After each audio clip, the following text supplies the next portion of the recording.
ఆదివారం ఆరాధనకి ఎందుకు రావాలి చెప్పండి? మనం ఆరాధించడానికి రావాలి, ప్రభుని స్తుతించడానికి రావాలి. కొంతమంది పాటల సమయానికి వస్తారు, వాళ్ళు చాలా ధన్యులు. కొంతమంది ఆరాధనకు వస్తారు, వాళ్ళు మరీ ధన్యులు.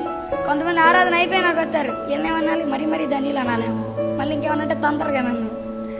కొంతమంది కానుకల టైంకి వస్తారు, కొంతమంది ఆమెను అనే టైంకి వస్తారు.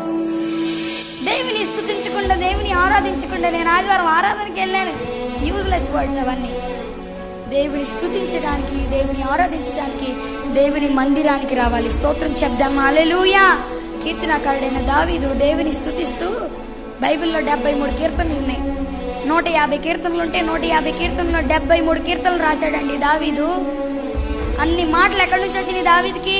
అన్ని స్తుతులు ఎక్కడి నుంచి వచ్చినాయి? ఇంకా రాశాడు. అవన్నీ బైబిల్లో రాయలేదులే కానీ వాళ్ళు కలిపి అన్ని రాశారు 150.